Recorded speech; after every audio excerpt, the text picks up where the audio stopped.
මිට ටික දවසකට කලින් අපි වැඩසටහනක් කලා පොඩ්කාස්ට් එකක් කලා කාන්තාවකට රක්ෂණයක් අවශ්‍යද කියලා.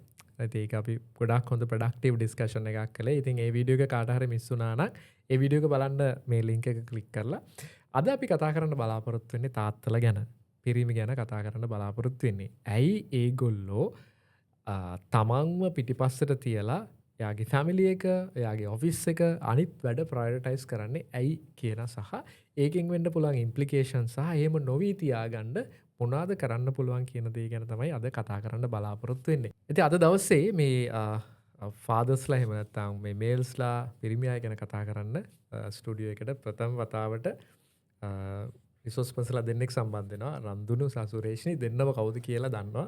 රයිට් සර්ප්‍රයිස් එකක් නැහැ. කලින් වීඩියෝස් වලටත් ඇවිල්ලා තියෙනවා. ඉතින් අපි දෙන්න කතා කරන්න බලාපොරොත්තු වෙන රන්දුනුයිමයි පිරිමි පැත්ත තාත්තලගේ පැත්ත ඒ වගේම සුරේෂ්නි කතා කරන්න බලාපොරොත්තු වෙනවා. ෆීමේල් පර්ස්පෙක්ටිව් එක සහ අපි මොන හරි බොරුවක් කියනවා නම් ඒක නේ අර එහෙම ප්‍රශ්නකුත් තියෙනවා. ඒක ප්‍රශ්න ඉන්න පුළුවන් නේ. තියෙනවා. ප්‍රශ්න නැති වෙයි. මට ප්‍රශ්නයක් වෙද්දන්නේ. ඔයාලට ප්‍රශ්නයක් වෙද්දන්න ඇයි එහෙම හඬ නැගුවේ නැත්තේ කියලා. ඉතින් අද අපි මෙහෙම පටන් ගමු බ්‍රන්දුරු දැන් මේ අපි කතා කරන්න හිටියේ තාත්තලා ගැන. ඉතින් එතකොට දැන් සුරේෂ්නි එක්ක කලින් ප්‍රෝග්‍රෑම් එකක් කරා රන්දුරුත් බලන්නදී මේ අම්මලා ගැනයි අම්මලාට ඉන්ෂුරන්ස් ඕනේද කියන ලේඩීස්ලාට රයිට් අපි ඒක නිග්ලෙක්ට් කරනවා දැන් අපි පොලිසියට දාද්දි උනත් මේ හස්බන්ඩ්ට ලොකු කාව එකක් දානවා වයිෆ්ට පොඩි කාව එකක් දාන්නේ හවුස් වයිෆ්ට දාන්නේ නැහැ සමහරවිට ඒක ඕනේ කියන එක කතා කරේ. ඉතින් අපි අද හිතුවේ දැන් අපි කතා කරන්න දැන් තාත්තලා ගැන රයිට්. එතකොට දැන් තාත්තලා ගොඩක් වෙලාවට ෆැමිලි එක ඉස්සරහට දාලා අනිත් කට්ටිය ඉස්සරහට දාලා වයිෆ් වෙන්න පුළුවන් ළමයි වෙන්න පුළුවන් එයා පස්සේ ඉන්නේ රයිට්. ඇයි එහෙම කියන ප්‍රශ්නය අහුවොත් මොකද ඒ හිතන්නේ?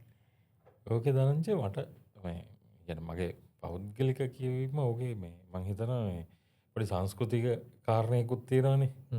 يعني එහෙම බෑග්ග්‍රවුන්ඩ් එකක්. ඒ කියන්නේ ලංකාවේ තියෙන මේ අර එක විශ්වාසයන් වල මන් දන්නේ ඒක ලංකාවේ විතරද මේ අර අපේ ශිෂ්ටාචාරයෙන් නම් එන එකක් තියෙනවද කියලා. ආසියාවේ මම හිතන්නේ අර අපි ආසියාතික ඒෂියන් රීජන් එක මේක ගත්තොත් කොහොමත් ඒක කල්චරලි ඒක ඒ කියන්නේ දැන් පිරිමියා අඬන්නේ නැති හයිය ඉමෝෂන්ස් පෙන්වන්නේ නැති. මොකද මං හිතන්නේ ඕක ආවේ අර දඩයන් යුගයේ ඉඳලා එහෙම කියනවා නේද? දඩයන් යුගයේ ඉඳලාම එහෙම ආපු එකක් කියලා. ඇයි පිරිමි අඬන්නේ නැත්තේ? සුරේෂ් රන්දුන අඬලා තියෙනවද? රන්දුන අඬලා තියෙනවා. මමත් දැකලා තියෙනවා රන්දුන. රන්දුන හරියට ඉමෝෂනල් yes. සතුටින් නෙමෙයි මං කියන්නේ දුකට. නෝ ඒ කියන්නේ මේ ඔව් දුකට නේ ඉතින් අපි අඬන්නේ. සතුටට දැනෙනවනේ සමහරවිට. පිරිමි කොහොමද මං හිතන්නේ සතුටට නම් අඬනවා කියලා. පිරිමි උපරිම දුකේ උපරිම වෙලාවේ තමයි ඒකත් මම හිතන්නේ නැහැ කාටවත් ඒගොල්ලෝ කාටවත් පේන්න අඬන කට්ටියක් කියලා නේ. දැන් අපිට ගොඩක් වෙලාවට අර අපි ගෑණියක් කියන දේ ෆීමේල් කෙනෙක්නේ. එතකොට අපි කවුරු හරි ඉස්සරහා ඇඬුවත් ඒක අපේ දුර්වලකමක් හැටියට නෙමෙයි කවුරුවත් දකින්නේ. ඒක අර අපි සාමාන්‍යයෙන් ඉමෝෂන්ස් එළියට දාන සෙට් එකක් කියලා දන්නවා ගැහැණු කට්ටිය. තරහ ගියත් ඒක එළියට දානවා, දුක හිතුණත් එළියට දානවා, සතුට වුණත් වෙනවා එළියට දානවා. අන්න එහෙම කට්ටියක් කියලා තමයි අපිව දකින්නේ. නමුත් පිරිමියා එහෙම නෙවෙයි. ගොඩාක් වෙලාවට අර පොඩි කාලේ ඉඳලා චූටි කොල්ලා කාලේ ඉඳලා ඇඬුවොත් මොකද්ද සාමාන්‍යයෙන් කියන වචනේ? මේ ගෑන් ළමෙක් වගේ අඬන්නේ කියලානේ කියන්නේ. ඇත්තටම මගේ මං සමහරක් වෙලාවට අපේ පුතාට කියන මොකදනේ ඔය හැමතිස්සෙම අඬන්නේ මේ ගෑන් ළමෙක් වගේ කියලා මට කියවුන අවස්ථාවල් තියෙනවා. මම කිව්වට පස්සේ දැන් නම් හිතලත් තියෙනවා අයි මම එහෙම කියන්නේ කියලා. දැන් මම අම්මා කෙනෙක් මම ගැහණුවෙක් කෙනෙක්. නමුත් මටත් සමහර වෙලාවට මගේ පුතා අඬනකොටත් ඒක ඔළුවට ඉමීඩියට්ලි එනවා. නමුත් මම ඇත්තටම මටම කියා ගන්නව නැහැ. ඒක මගේ ඔළුවේම තිබිච්ච දේ මම ඒක මේ දරුවට මම කිවිය යුතු නැහැ කියන එක. මොකද ඇත්තටම මේක අඬනවා ඒ ඉමෝෂන්ස් එළියට දානවා කියන එක දුර්වලකමක් නෙවෙයි. ඒක එයා පිට කළ යුතුයි. නැත්තම් තමයි අර සමහර වෙලාවට අර ඒ ටෆ්නස් එක මේ ගොඩක් වෙලාවට පොසිටිව් ඉම්පැක්ට් එකක් සමහර වෙලාවට එන්නේත් නැහැ. මොකද ඒක අර ඉමෝෂන්ස් හිර කර ගැනීමක්නේ. ඒක නිසා. ඉතින් නමුත් අපි කල්චරලි ආයෙමත් කියනවා කල්පනා කරලා බැලුවොත් එහෙම අපේ ඇත්තටම අපි කල්චරලි අපි පොඩි කාලේ ඉඳලම පිරිමි ළමෙක්ව හදන්නෙම අඬන්න එපා ඉමෝෂන්ස් පෙන්වන්න එපා. අපි ඒක වැරදි කියන අපේ පිරිමි කෙනගේ අවාසියට තමයි තියන්න මහිතර ආය අපේක්ෂාව ගත්තත් අනිත් එක මේ ධනංජය දැන් ආදි කාලේ ඉඳම්ම එන්නේ අර ප්‍රොවයිඩර් කියන කොන්සෙප්ට් එකනේ. එතකොට දැන් අපි මොනවා හරි දැන් දඩයන් යුගයේ ගත්තොත් එහෙම දඩයන් කරලා ගෙනත් දෙනවා. ඒක ප්‍රිපෙයාර් කරලා දෙන එක තමයි ගෑනු කෙනාගේ වගකීම වෙන්නේ. එතකොට පිරිමි අය එළියේ ඉන්නකොට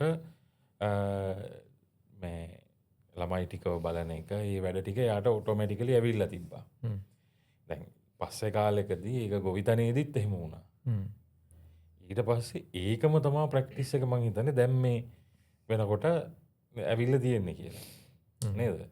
එතකොට ඒකත් එක්ක තමයි අර මම හිතන්නේ දැන් අපි දැන් සාමාන්‍යයෙන් පිරිමි අය තමන්ගේ ප්‍රශ්න ටික මේ කියන්නේ ගෑනු කෙනාට කියනවට වැඩිය මේ අනිත් යාළු මිත්‍රයොත් එක්ක බෙදා ගන්න හේතුව ඒකනේ. දැන් මුළු දවසම හැසිරුණ දැන් දඩයම් බිමේදී උඹ මෙහෙන් මට ලපන් මම මෙහෙන් එන්නම් උඹ මෙහෙන් දුවපන් කියලා කියන එක. එතකොට ඒ යම්කිසි සම්බන්ධතාවයක් ඒ අයත් එක්ක ඇති වෙනවා. ඊට පස්සේ ගොවි බිමේදී ඒ කට්ටියත් එක්ක තමයි මේ වෙන්නේ. එතකොට ඒකම තමයි දැන් ඔය සෙට්ටනෙත් ඇවිල්ලා ඇත්තේ. එතකොට තමන්ගේ දුක ඔක්කොම ටික يعني තමන් යම්කිසි ගෝත්‍රෝ කරන එකක් يعني ඒ වෙලාවේදී යන දේවල් බෙදා හදා ගන්න ඒක යාලට මේ සහනයක් ඇති. මොකද යාලට හිතනවා ඇති අර කට්ටියට වැඩිය මේ මම කියන එක මුන්ට තේරෙනවයි කියලා. ඔව් අනිවාර්යෙන් ඒක සම අනිතක ඒක අමාර අපි තමන්ගේ ගෙදර මේ අයටත් එයා කැමති නැහැනේ තමන්ගේ වීක් සයිඩ් එක පෙන්නන්න. මොකද එයා හැමතිස්සෙම එයා හැදිලා පිරිමියෙක් කෙනා ඉන්නේ මම මගේ පවුල වෙනුවෙන් මම ශක්තිමත් විය යුතුයි කියන එකනේ. I have to be strong for my family. ඒතර මම ඒගොල්ලොන් ඉස්සරහා මම වීක් කෙනෙක් හැකියලා හැටියට තේරුණොත් එතකොට ඒගොල්ලොන්ගේ සමහර වෙලාවට කියන්නේ ඒගොල්ලොන්ට හිතන්න පුළුවන් අර ඒගොල්ලොන් මෙච්චර වෙලා මේ මිනිස්සු මාව ආරක්ෂා කරන ශක්තිමත් කෙනෙක් කියලා බලන ප්‍රතිරූපේ වෙනස් වෙනවට කැමති නැති එකක් තියෙනවානේ. ඉතින් ඒක මටත් මං ඒක ඇතුලේ ගියා. මාත් ජීවත් වුණා ඒක ඇතුලේ ශ්‍රේෂ්ඨ ඒක ඇත්තටම ඒක තමයි මේ එක. මොකද අපි ඒගොල්ලොන් ඇත්තට මට වුණත් මොන කොහොම වුණත් මට මගේ මහත්තයා මගේ ළඟ ඉන්නවා ඕන දෙයකට කියන එක මම යාව දකින්නේ මට මොන දේ වුණත් මාව ආරක්ෂා කරන්න ඉන්නේ මෙයා. I'm tough on my own. Yes. But මම මොන වුණත් මට මගේ ලිමිටේෂන් එකක් තියෙනවානේ. As a female, I have my limitations. එතකොට ඒ මට උඩින් මාව ආරක්ෂා කරන්න ඉන්නේ මට මගේ මහත්තයා. ඉතින් එතකොට එයා ඒක දන්නවා. ඉතින් එතකොට එයා සම්පූර්ණයෙන් එයාගේ weakness එක එයා මගේ ඉස්සරහා vulnerable වෙන්නේ නැහැ. මොකද එතකොට එයාටත් බයයි මං එයාගේ කරේ තියෙන ප්‍රතිරූපේ නැති වෙයි කියලා. ඒකත් ඉතින් එතකොට දැන් ඔය තව එකක් තියෙනවා. දැන් ඔතන ඔය හිර කරගෙන ඉන්න එක ගැන අපි කතා කරානේ. ඒක මම දැක්ක එක තැනකදී තියෙනවා. දැන් පිරිමි අයගේ ආයු අපේක්ෂාව අඩුයිනේ. ගෑනුන්ට වඩා අන්තාවට වඩා අඩු ආයු අපේක්ෂාවක් තියෙනවා. එතකොට එහෙම පිරිමි කලින් මැරෙන්න හේතුවත් සමහර දේවල් හිර කරගෙන ඉන්න එක වෙන්න පුළුවන්. ස්ට්‍රෙස් එක ඕක මේ කලින් නම් මේ මං හිතන්නේ ගොඩක් ඉස්සරදී ඕක වෙලා තිබ්බේ අර එළියේදී ගන්න රිස්ක් එක නිසා. එළියේදී ගන්න රිස්ක් එක නිසාම තමයි ඒක වෙලා තිබ්බේ. අර කියන විදිහට ඒ ගොඩක් වෙලාවට ඒගොල්ලෝ අර යනවා රිස්ක් එක වැඩි. අර දැනුත් මට හිතෙනවා දැන් මෙහෙමනේ දැන් හිතන්න මේ ධනංජය මේ රෝඩ් ඇක්සිඩන්ට් වලින් වැඩිපුර මැරෙන්නේ පිරිමි අයනේ. එතකොට දැන් ඕක ඇවරේජ් කරලානේ ගන්නෙ. තේරෙනවද? ඕකේ. මං කියන්නේ මේ ආයු අපේක්ෂාව කියන එක yes හරි ඔය වයසට තමයි ගිහිල්ලා මැරෙන ඒක විතරක් නෙමෙයි. සියලුම ඩෙත්ස් වලින් ගන්න. සියලුම ඩෙත් වලින් දැන් ඩෙත් වලින් නේ. එතකොට ඒ කියන්නේ මේක මේ එකක් රිස්ක් එක ගැනීම සහ ඔයා කියන කාරණේ තියෙනවා. ඉතින් ඒ කියන්නේ දැන් සාමාන්‍ය ප්‍රෙෂර් එකක් ඇතුලේ තියාගෙන මේ ඉන්න එක. හැබැයි ඉතින් ඒක මම හිතන්න බෑ. මම දන්න විදිහට කියන්නේ අම්මලා දේවල් හිතනවා වැඩිනේ පොඩ්ඩක්. ඒක හිතන ප්‍රමාණය ඒක ඇත්ත. නමුත් අර අපි එළිය පොඩි කන්වර්සේෂන් එකක් දැන් මම දැන් ඒක කියන්නේ නෝද? නෑ ඇත්තටම මම ඒක ගැන තව මේ චුට්ට වෙලාවෙත් මම ඇත්තටම කල්පනා කරා.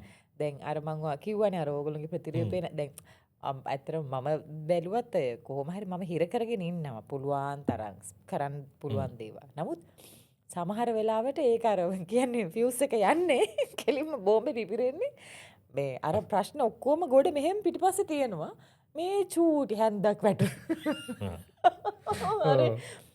ඔන්න එදා උදේ බීපු උදේ තේ කෝප්පේ බීලා එයා හොදන්න නැතුව කෙලිම සිංක් එකට දාලා හරි එහෙම නැත්නම් මොකක් හරි ඔය ගලවපු හැදුම ඒ චූටි දෙයකට අර බොටල් නෙක් එක මෙහි ඔකෝ ගාලා ප්‍රශ්න තියෙන ටික ඔක්කොම ප්ලග් එකේ වයර් එකෙන් මම ෆෝන් එක කරලා වයිෆ්ලා මේ අපි මත තමයි ඒ ටික රිලීස් කරන්නේ. ඉතින් අපි සහ හැබැයි ඒක එතනින් රිලීස් කරන්න කලින් හඟනවා කියන්නේ අපිට දැනෙනවා. දැනුම් දීම කරනවා. අපිට දැනෙනවා දැන් ප්‍රශ්නයක ඉන්නේ කියලා. මූණෙන් එහෙම පේනවා අර නිකන් උත්තර දෙනකොට. වෙනදාට ඔය උදේ නැගිටලා අනේ පැටි නැගිටින්නේ නැද්ද බබා නැගිටින්න කියන එක වෙනුවේ මේ වෙලාව හරි අල්මාරිය හයියෙන් ඇරෙනවා. සමහර ප්‍රශ්න වලට උත්තර කෙටි බඩු ගේන්න යන්න. ඔව්. කීයද හවසට? යන් ඉවරයි කතාව. මේ පොඩි එකා ගුටි කනවා. එහෙම දේවල් පොඩ්ඩක් වෙනවා. ඉතින් එතකොට දැන් අපි කතා වෙච්ච දේ තමයි එතකොට. හැබැයි මේල් කෙනා දැන් ප්‍රශ්නයක් එයි දන්නේ නැහැ. ෆෙමිනිස්ට් කෙනෙක් එහෙම මේක බලලා ඉවරලා අපිට ලොකු ප්‍රශ්නයක් වෙයි දන්නේ නැහැ. නමුත් හැබැයි පිරිමි කෙනා ඒක පෙන්නනවා ටිකක් අඩුයිනේ.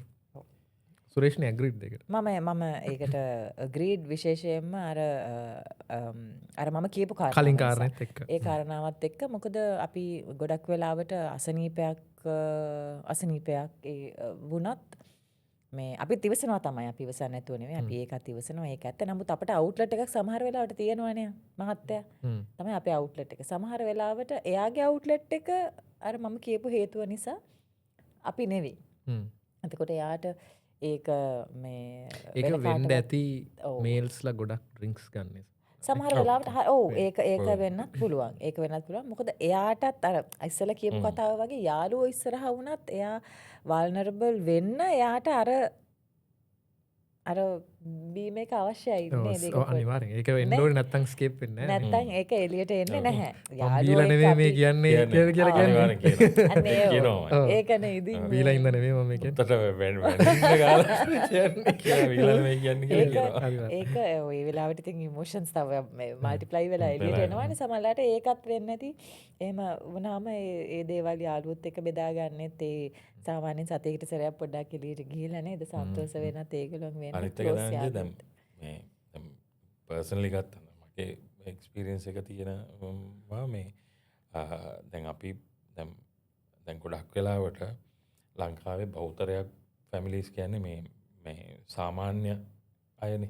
يعني බොහොම මේ يعني මධ්‍යම සහ ඊට අඩු ඉතින් ඒ ෆැමිලි බෑග්ග්‍රවුන්ඩ් වලින් එනකොට දේවල් චැලෙන්ජ් හැමතැනම තියෙන චැලෙන්ජස්. එතකොට ඒවා ඕවකම් කරගෙන යන එක තමයි මේ ගොඩක් වෙලාවට හැම පිරිමියගේ සෑහෙන වගකීම. මම කියන්නේ නැහැ මේ ගැහනුව දැන් මම දැකලා තියෙන ඕන තරම් දැන් අපේ මගේ අම්මලා වුණත් එහෙම වැඩ කරපු කට්ටිය. නමුත් එතනදී අර පිරිමියාට තියෙන වගකීම වැඩි එකක් කියන්නේ සමාජෙන්න දීලා තියෙන අර මුලින් ඉඳන් ආපු එක හින්දාම මං හිතන්නේ ඔබට අඬන්න බෑ. පොඩි කාලේ දැන් කියනවා නන්දු කියලා ඇයි ගහන්න කන අඬන්නේ. ෆැමිලි එක ගොඩ දාන්න ඕනේ. ෆැමිලි එක ගොඩ දාන්න ඕනේ. එතකොට මේ ප්‍රශ්න මේ අඬ කැමෝටම ඕක කිය ඕක දඟලන්න බෑ. අර අපේ භාෂාවෙන් කියනවා හුරතල් වෙන්න. මොකද ඒ වෙලාවේ ඒගොල්ලෝ කල්පනා කරන්න ඕනේ තව මොකද්ද කළ යුත්තේ කියන එක නේ. මට වෙලා දැන් නිකන් හිතන්න දැන් රස්සාවේ ප්‍රශ්නයක් එනවා. දැන් මම මට හම්බෙන ගොඩාක් ඒ කියන්නේ කලින් කියන්නේ මේ හැමතැනදීම වගේ. කියන්නේ මම කලින් රස්සාවල් කරපු තැන්වල ඔය වගේ හම්බෙලා තියෙන හැමෝම මේ යම් කිසි තැනක ලොකු ඩිසපොයින්ට්මන්ට් එකක හිටියත් රස්සාව දාලා යන්න බෑ. මොකද එතන ඉඳන් කොහොමද ඉතුරු ටික මෙයාලව ඊළඟ මාසෙ ඉඳන් ප්‍රොවයිඩ් කරන්නේ කොහොමද? ඔන්න ඔය කියන ප්‍රශ්නේ මත. ඔව් ගොඩ දෙනෙක් ඇත්තටම රස්සාවේ රැඳිලා ඉන්නේ කොච්චර අසතුටින් වුණත් ඒ හේතුව නිසා. ඒ ප්‍රශ්නේ නිසා. ඉතින් සමහරක් වෙලාවට දැන් හොඳ අපි කියන්නේ මේ රිස්කයක් ගන්න ඕන මේ අපි කියනවන බිස්නස් එකක් කරන්න රිස්කයක් ගන්න ඕන රිස්ක එක ගණ්ඩ බෑ අර කට්ටය වෙන තමන් විතරක් හිටියනම් ඕන රිස්කයක් කරන්න පුළුවන්. කියන එක ඕන කෙනෙක් කියයි ඇහොත් අනිවාරෙන් කිය ඉතින් ඒ ප්‍රශ්න නිසාත් සමහරක් වෙලාවට මං හිතන දෙ යරල එකට වෙන ඔප්ෂන් එකක් නැහැ මේ ඒකත් එක්ක අර ඒ තමන් ගැන එහෙම ලොකුවට හිත ඉන්න වෙලාවක් නෑ කියන එක තමයි මේ අපිට ඉතින් සාමාන්‍යයෙන් හිතෙන්නේ අනිත් එක තව දෙයක් තියෙනවා මම කියන්නේ දැන් කාන්තාව රිස්ක් ගන්න නැහැ කියලා කියනවා නෙමෙයි සාපේක්ෂව පිරිමි අය අවදානම් ගන්නවා වැඩි. ඒ කියන්නේ දැන් ඩ්‍රයිව් කරන එක වුණත් හිතන්න දැන් කෝච්චි බලන්න බස්වල ෆුට් බෝඩ් එකේ එටිලා යනවා ඊට පස්සේ වැටෙනවා ෆුට් බෝඩ් එකෙන්. රයිට් ඉතින් ඒ වගේ අවදානම් අරගෙන ඒගොල්ලෝ ගොඩක් අවදානම් 8 hours වැඩ කරනවා. මේ කියන්නේ අඩුම අවදාන ගමනාගමනය කියන්නේ කියන්නේ අඩුම අවදානමක් ගන්න ඕන එකේදීත් උපරිම රිස්ක් එකක ඉන්නවනේ. දැන් මං කියන්නේ දැන් හිතන්නකො අවදානම් රැකියා කරන මිනිස්සු ඉන්නවනේ. ඒක කොහොමත් අවදානම්නේ. හැමදානම් රස්සාවල් නැතුව මේ එදිනදා ජීවිතේ හැමදාම රිස්ක් එක ගන්නවානේ. මොකද වෙලාවට වැඩට යන්න ඕනේ. ගෙදර දැන් අපි ඇත්තටම අපි බැලුවොත් අපේ පබ්ලික් ට්‍රාන්ස්පෝර්ටේෂන් අපි ගොඩ දෙනෙක් අපේ රටේ වැඩි ප්‍රමාණයක් මිනිස්සු පබ්ලික් ට්‍රාන්ස්පෝර්ටේෂන් එක ගන්න දනංජය. ඉතින් එතකොට කෝච්චිය බැලුවාම අපි බලන්න වැඩට යන වෙලාවට කෝච්චි කොච්චර පිරිලාද? බස් ෆුඩ් බෝඩ් එකේ වහින වෙලාවට. නේ? ඒ දැන් මට ඇත්තටම මගේ යාළුවෙක් දැන් නැති වුණා එහෙම කෝච්චියේ ගිහලා එහෙම පිරිච්ච ෆුඩ් බෝඩ් එකේ යනවා කෝච්චි දෙක මාරු වෙනකොට ෆුඩ් බෝඩ් එකේ හිටපු කට්ටිය තෙරපිලා වැටුණා. ඒ වෙලාව එහෙම නැති අපිට දැන් වාහනේ යන කෙනෙක් වුණා. දැන් හිතන්න මේ කෑම අද රැයට කෑම ගේන්න කියනවා. හරි. නැත්නම් මොකක් හරි ගෙදර වැඩකට ඉක්මනට එන්න කියනවා. හරිද? සමහරක් වෙලාවට අර අනවශ්‍ය රිස්ක් එකක් අරගෙන ඉතින් අපි යන එක කරනවානේ. ඒක වෙන දැන් ගෙදර වැඩකටම නෙමෙයි වෙන්න පුළුවන්. දැන් ක්ලයන්ට් කෙනෙක් හම්බෙන්න යනවා වෙන්න පුළුවන්. ඒ වගේ වෙලාවල මේ ලොකු රිස්ක් එකක් ගන්නවා ඇත්තටම මේ පාරේදී එහෙම. ඉතින් ඒක හින්දාම තමයි අපි දරන්නේ අපි අර මේ කලින් කතා කරලා තියෙන කාරණයක් අර කියන්නේ රෝඩ් ඇක්සිඩන්ට් එහෙම ලංකාවේ ඉතින් ඒ වැඩි වෙන්නේ මං හිතන්නේ ඒකත් එක්ක. ඔව් ඒක තමයි. දැන් මට තියෙන ප්‍රශ්නේ ඊළඟට දැන් එහෙම රිස්ක් ගන්නකොට අරගෙන ඇයි ඒගොල්ලන් මම හිතන්නේ මේකට උත්තරේ හම්බුණා මම හිතන්නේ කලින් වන්න නමුත් ආපහු මතු කරගන්න හදන්නේ. ඒගොල්ලෝ ඇයි ඒගොල්ලන්ව පස්සට දාලා අනිත් අය ඉස්සරහට දාන්නේ කියන ප්‍රශ්නේ. ඒක මම හිතන්නේ අර කරන් කියෝ රෙස්පොන්සිබිලිටි එක. රෙස්පොන්සිබිලිටි. අර දිගින් දිගටම තමයි ඒ කියන්නේ මගේ මෙයාලා තමයි මගේ රෙස්පොන්සිබිලිටි එක කියලා අපි හිතන්න පුරුදු වෙලා ඉන්නවනේ. ඉතින් එතකොට මේ අපිට දැන් තාත්තා කෙනෙක් විදිහට මම පුද්ගලිකව මගේ ගැන හිතුවත් අපිට හිතෙන්නේ එයාලා ගැනම තමයි කොයි වෙලෙත් එතකොට. නේ. ඒකත් එක්ක ඉතින් කාල්චරලි බැලුවත් දැන් ඔයා ඒ කියපු ප්‍රශ්නෙට ඒගොල්ලොන් ඒක මේව කරන්නේත් අපි සමහර වෙලාවට හැමතිස්සෙම බලන්නේ ඔයා හිතන්න ගෙදරක කවදාවත් ෆයිනෑන්ෂල් සිටුේෂන් එක ගොඩක් අමාරු තැනකදී කිසිම කෙනෙක් එකපාරට මම හිතන්නේ නැහැ පිරිමියෙක් ඉන්න නිවසක නම් ගැහණියෙක්ට ඇඟිල්ල දික් කරනවා කියලා ඔයා හම්බ කරන්නේ නැහැ කියන එක. නයිස්. හරි නේද? හැමතිස්සෙම මනුස්සය මොනවද කරන්නේ? ඔය කරන්නේ ගෙදරට වෙලා. ඔව් දැන් අපි රස්සාව නැතුව ගෙදර හිටියා කියලා අපිට කවුරුවත් ඒක එහෙම ලොකු බලපෑමක් කරන්නේ නැහැ ගෙදරට සල්ලි ගේන්නේ නැහැ කියන එක. නමුත් ඒ ගෙදර පිරිමියෙක් ඉන්නවා නම් ඒ පවුලේ පිරිමියා ඉන්නවා නම් එයාට තමයි අහන්නේ එයා මොනවද කරන්නේ ගෙදර. එතකොට එයාට ඔටෝමැටික්ලි සමාජය විසින් දාලා තියෙනවා ඒ වගකීම ඔයා තමයි ඒ සල්ලි ගේන්න අවශ්‍ය ගෙදරට.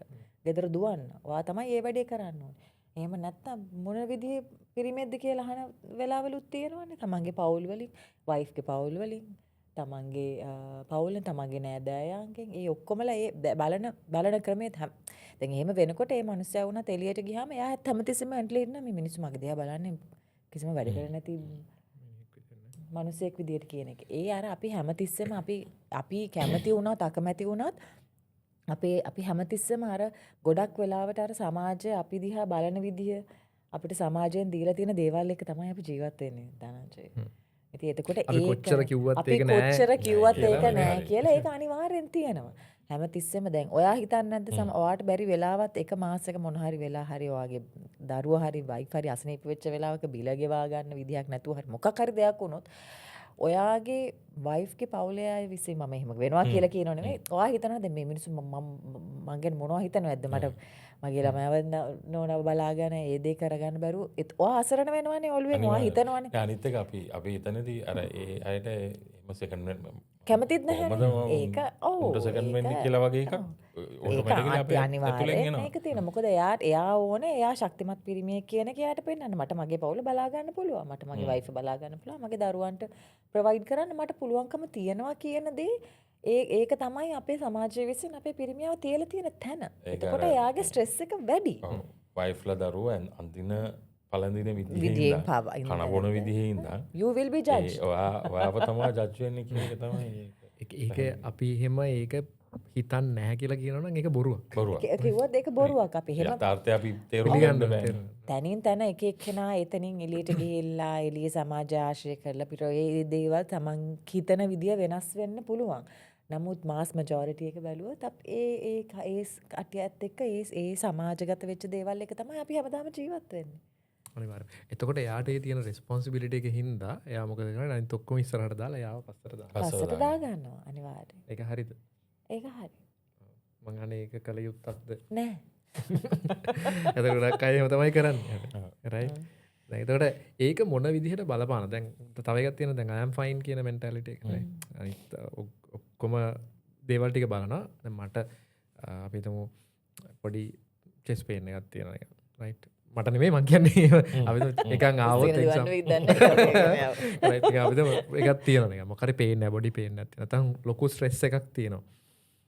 හැබැයි නෑ I'm fine I'm good කියලා එයා එතකොට එයාගේ වැඩේ දෙකටම කරගෙන යනවා. ඒක මොන ගොඩක් දරුණු විදිහට බලපානවා නේද එයාට? අනිවාර්යයෙන්. එයාට බලපානවා වගේම එයා නොහිතුවට දැන් ඒ විදිහට නොහිතුවට අන්තිමේදී ඒක බලපාන්නේ ෆැමිලි එකට. ඒක හින්දා අපි මෙතනදී මතු කරන්න මං හිතන්නේ ධනංජයට මතු කරන්න ඕන කාරණේ ඇවිල්ලා එහෙමයි කියලා තමන්ව දාගන්න කරගන්න එපයි කියන එකනේ. මොකද අර අපි හැමතිස්සෙම කියනවනේ චූටි දේවල් එකතු වෙලා අන්තිමට ආම් ෆයින් කියන එක චුට්ටක් එහෙම පපුව රිදෙනකොට හරි එහෙම මොකක් හරි ඇඟේ අමාරුවක් අපි දුවයි. දුවන්න පුළුවන් කල් වෙනකන් දුවයි. දුවලා හැබැයි අපිට නවතින්න වෙන්නේ ලොකු ප්‍රශ්නයක්. ඔකට මේ හරිම කාරණේ මං කියන්නම් දැන් මම කරන රැකියාව දැන් මේ අපි ඉන්න ශේෂ්ත්‍රය නිසා ඒක අර මන්තරේ වගේ ඇහිලා අපි ඒක ගැන දැනගෙන දැනුවත් වීම උපරිම තලයට ආවට පස්සේ තමයි ඒක අහන්න ලැබෙන කතා එකයි නේද? ඔව් දැන් මගේ මේ කස්ටමර්ස්ලාගෙන් එහෙම නැත්නම් මගේ ක්ලයන්ට්ස්ලාගෙන් එන ඒවයි ඒක මේ ඩිරෙක්ට්ලිම අපිට එනවනේ. ඒක ඩිරෙක්ට්ලිම අපිට එනවා සහ අපි එක ජීවිත දිහා මේ හැමතිස්සෙම අපි කතා කරන විදිහත් එක්ක අපි එක ජීවිත දිහා බලන්න අපිට මේ පුළුවන් වෙනවා. ඒ කියන්නේ වෙනස් වෙනවා. දැන් ඉස්සර මම ටිකක් අවුරුදු 10කට විතර කලින් 10කට 15කට කලින් කල්පනා කරලා බලුවොත් එහෙම අපි හිටියේ එක ෆ්‍රේම් එකක. ඒ කියන්නේ ජොබ් එකක් කරන තැන ඒ ෆ්‍රේම් එක ඒ ක්ලික් එක ගැන විතරයි සහ අපි කරන ජොබ් එක ගැන විතරයි අපි හිතේ. එතකොට කියන්නේ අර තියෙන රෙස්පොන්සිබිලිටි ටික ගැන විතරයි ඇත්තටම හිතුවේ. කියන්නේ මේක මන් දන්නේ මට මේක කියන්න වෙනවා. කියන්නේ ලංකාවේ බොහොමයක් අපි ප්‍රයිවට් සෙක්ටර් එකේ වගේ වැඩ කරනකොට ඔයාට ඔයාව අමතක කරනවා. ඔයාට ඔයාව අමතක කරනවා. ඔයා මිනිස්සුන්ටත් මන්දන්න මිනිස්සුන්ටත් හිතෙන්ඩ ගන්නවා මේ ඔයා ඉපදිලා ඉන්නේ මේ ජොබ් එක කිරීම සඳහා තමා ඒ ඇතරම ඇත්තට හරිටම හරි ප්‍රයිවට් සෙට් එකෙත් දැන් අපිත් අපි වැඩ කරලා තියෙන කොටිම කියනවනේ ධනංජය කියන්නේ සමහරවිට නිින්ද යන්නේ නැහැ. ඒ කියන්නේ නිින්ද යනවා. නමුත් Tamanගේ හීනය ඇවිල්ලා Tamanට අර එදා කර සමහරට කරගන්න බැරි වෙච්ච දේවල් නැත්නම් හෙට කරන්න තියෙන දේවල් මම රෑ මැද්දේ ඇහැරිලා තියෙනවා. මම හරි ඊමේල් එක යවුවද? එහෙම නැත්නම් වාට තියෙන document දර එක නිකන් නින්දින් ගණන් අස්සෙන් වගේ මෙහෙම ඔව් ඔව් මට එහෙම වෙලා තියෙන එක. ඒක මම හිතුව මට ගොඩක් වෙලා විතරයි මේ නෑ. හීනෙන් බය වෙලා හැරෙන එක එහෙම වෙලා තියෙන කියලා. ඒක හැමෝම ඒක හැමෝටම මේක සාමාන්‍ය දෙයක්. ඒක මම වුණත් පර්සනලි අත්දැකලා තියෙනවා. නැගිට එක පාට ඇස් දෙක අරලා මෙහෙම මතක් කරනවා අර වගේ කරන්න තිබ්බ වැඩක් එදා කරන්න තිබ්බ වැඩ අතපසු වුණාද ඒක යවුවද එහෙම කියන සමහරලාට අර ගෙදර තියෙන යාලා කියන වයිෆ් හන ඇයි මොකද කියලා මරක මතක් වෙලා දැන් ගොඩක් වෙලාවට බලන්න දනංජය කියන්නේ මොකක් හරි මේ ෆස්ට් ඇටැක් එක කියන්නේ ෆස්ට් හොස්පිටලයිසේෂන් එක ඔය වගේ දේවල් වලට පස්සේ නෙමෙයිද මේ අර ජොගින් කරන්න පටන් ගන්න හෙල්ත් චෙකප් කරන්න පටන් ගන්න. ඒ කියන්නේ පළවෙනි රිස්ක් එකෙන් ඒ කියන්නේ පළවෙනි මොකක් හරි ඉන්සිඩන්ට් එකෙන් පස්සේ තමයි අපි හිතන්න ගන්න. අර ඊට කලින් නෙමෙයි. ඊට කලින් ගොඩක් වෙලාවට දැන් මම මේ දවස් ටිකේ يعني මම ඒක ගැන හිතපු හින්දා මම සමහර දේවල් කරන්න පටන් අරන් ඉන්න නිසාවත් දන්නවා. හරිද? මේ ඒ කියන්නේ එක්ක අධික ස්ථූලතාවයක් ඉඳ අර ගොඩක් මහත හින්දා කරන අය ඇරෙන්න හරියටම කිව්වොත් මම යන ජොගින් පාත් එකේම සාමාන්‍යයෙන් දැන් එක මෙහෙමද අර එකට සෙට් වෙලා ඉන්න 10ක විතර ක්ලික් එකක් ගත්තොත් 8කට විතර මේ එක්කෝ ස්ටෙන්ස් දාලා එක්කෝ බයිපාස් කරලා එහෙම නැත්නම් මොකක් හරි ඒ පළවෙනි ඉන්සිඩන්ට් එක වෙලා නැත්නම් මේ මයින් ඇටැක් එකක් ඇවිල්ලා බෙහෙත් බොන්න පටන් අරන් ඔය වගේ නැත්නම් මේ ටෙස්ට් එකක් කරන්න හරි මොන හරි ගිය වෙලාවේ කොලෙස්ටරෝල් වැඩි හරි සීනි වැඩි හරි මොකක් හරි එකක් ඒ මට්ටම තමයි ඉන්නේ. එහෙම නැත්නම් අර ඉන්නේ ඉතින් අර තරුණ උදවිය නම් ඉන්නේ ඉතින් අර ඇඟ හදාගැනීමේ හැබැයි අලුත් ට්‍රෙන්ඩ් එක හොඳයි මම ඒකත් කියනවා. ඒකත් කියනවා. තරුණ කට්ටිය ගොඩක් දැන් තරුණ කට්ටිය ගොඩක් තමන්ගේ හෙල්ත් කොන්ෂස් වෙලා ඉන්නවයි කියන එක පේනවා. ඒක ඉතාම හොඳ ප්‍රවණතාවයක් කියලා මම හිතනවා ලංකාවේ. මට කලින් එකට පොඩි කාරණාවක් එකතු කරන්න තියෙනවා. දැන් අර තාත්තා තමන්ව ප්‍රයිස් කරලා අනිත් දේවල් ඔක්කොම මේ කියන්නේ තමන් ප්‍රයිටයිස් කරලා තමන් අනිත් දේවල් ප්‍රයිටයිස් කරලා යාවට පස්සේ දාන ඒක නාට්‍යයක තිබ්බා ඉස්සර මතක දන්නවද? වඩ පබා කියන නාට්‍යයක් තිබ්බා. යෝ හරි. තනි කර මට සමහරට මට සම්මට පබා කියපු කට්ටිය හිටියා. තරුණ කාලේ වෙන්න. තරුණ කාලේ වෙන්න. තරුණ කාලේ වෙන්න. අතර එයත් තරුණ ඒකේ ඒ නාට්‍ය නිකන් අර මනක් කල්පිත නාට්‍යයක් නිකන් ගන්න ගත යුත්තක් නෑ. ඒකේ එක එපිසෝඩ් එකක දෙන ඒකේ ඒ අයියා පබාගේ අයියා ඇවිල්ලා මේ අන්ඩර්වර්ල්ඩ් තක් කෙනෙක්. වසන්ත ක්ලබ් වසන්ත අතරම බලලා තියෙන නාට්‍යය. ඒ කාලේ ඒක හිට් නාට්‍යයක්. 8 වගේ. පාර්ලිමේන්තුත් ගියා නේද? පාර්ලිමේන්තුත් ගියා නේ. මම ඒකෙන් තමයි යා හිට් උනේ මම හිතන්නේ. ඒක කොන්වර්සේෂන් එක මට මතකයි. යා දැන් ඇවිල්ලා අයියට බයිනවා. මොකද අයියා අන්ඩර්වර්ල්ඩ් යා ඩීසන්ට් ෆැමිලි එකකට පබා කනෙක්ට් වෙන්න යන්නේ. ඇවිල්ලා බයිනකොට මොකද ඉන්සිඩන්ට් එක මතක නෑ. බයිනකොට අයියා කියපු එක කතාවක් මට මතකයි. නංගී ලයිට් කණුවෙන් මුළු වටේටම ලයිට් දෙනවා. හැබැයි පාදම පාමුල කළුවරයි කියලා කිව්වා. ඒක තමයි අර තාත්තගේ රෝල්. ඒක තමයි මම කියන්නේ. ඒ නාට්‍යෙම මම ගත්ත එකම කෑල්ල. රයිට්. ලයිට් කණුවේ මුළුන් වටේටම එළිය දෙනවා. හැබැයි නංගි පාමුල කළුවරයි.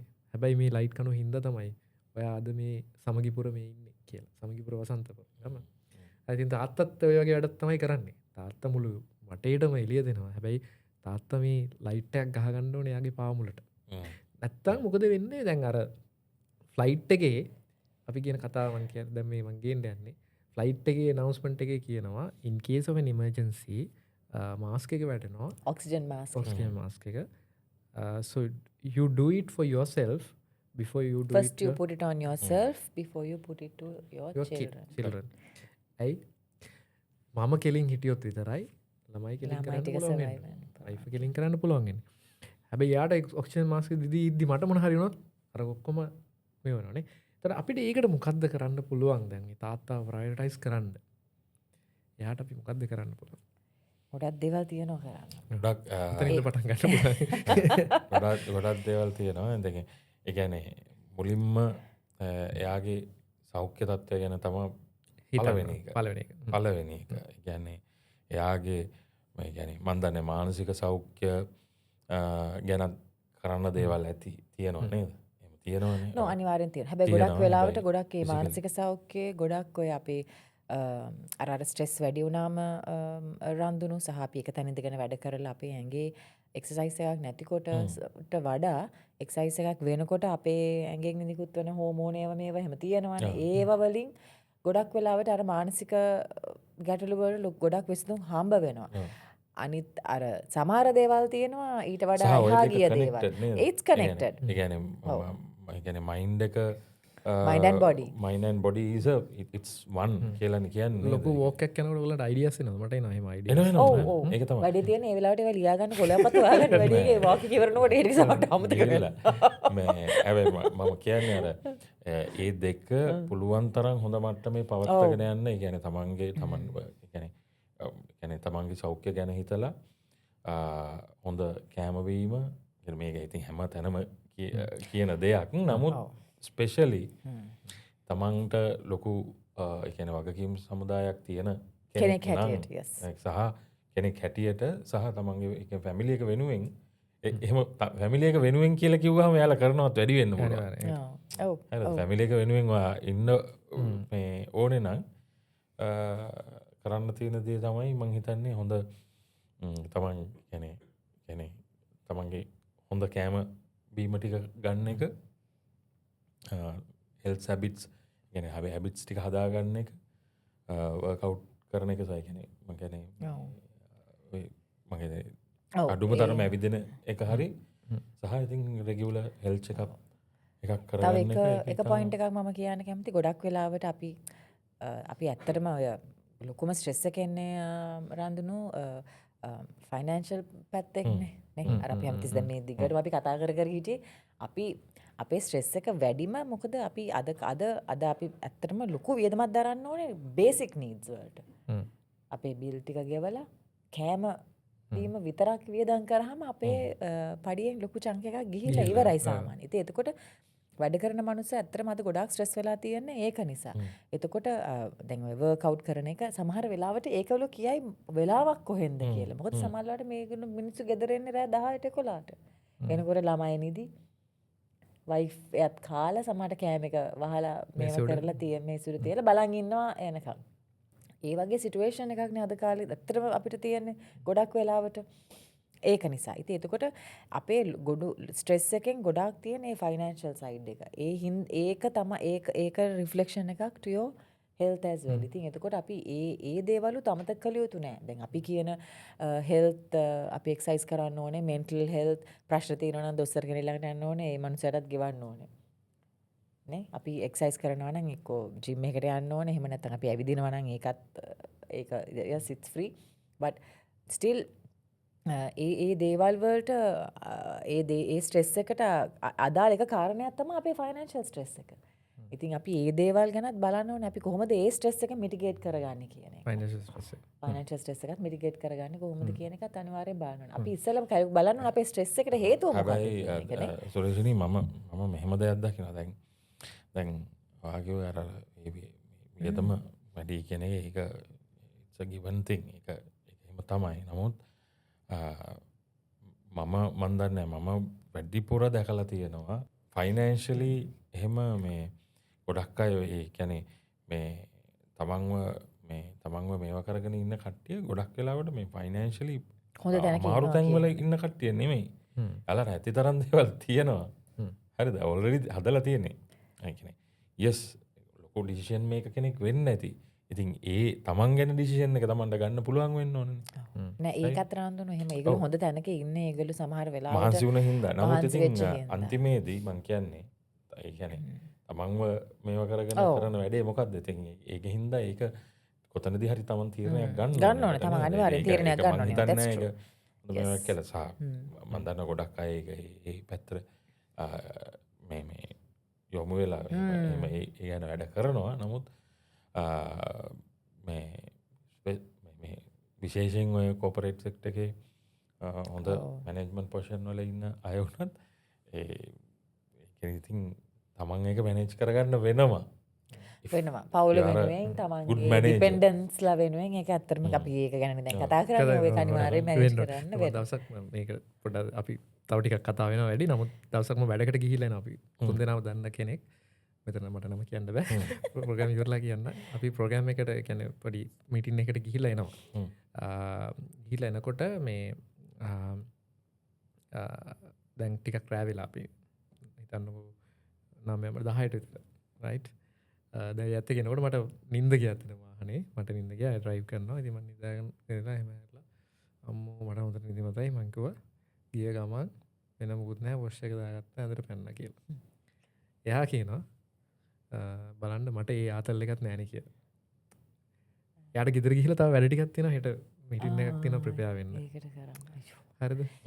යා. එයාට ඒ නිින්ද කියන එහෙම මං මේ වචන ටික කිව්වේ ඒකයි. මට ඒ ආතල් එකක් නැහැ නේ කියලා. එයා ගිහිල්ලා තව වැඩ ටිකක් තියෙනවා ගන්න සමහරට එයා ටික රෑ වෙනවා නිදා ගන්න. එතකොට ලන්ච් එක සමහරට මිස් වෙනවා. ඉතින් ඒ වගේ දේවල් වෙනවා. හැබැයි එහෙම කරන්න ඕනේ නැහැ නේ අපි සාමාන්‍යයෙන් මේ ප්‍රෙෂර් එකත් එක්ක ඒක අමාරු ඇති. නමුත් අපිව ප්‍රයොරිටයිස් කරගන්න වෙනවා.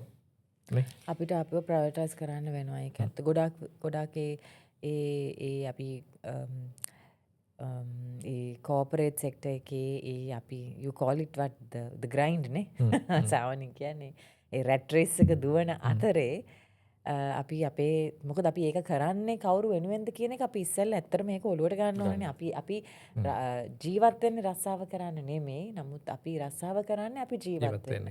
සහ අපේ පවුල වෙනුවෙන්. ඉතින් එතකොට අපි ගොඩාක් වෙලාවට වෙන්නේ ධනංජය මටත් ඒක වෙලා තියෙනවා. ඇත්තට මට ඒක වෙලා තියෙනවා.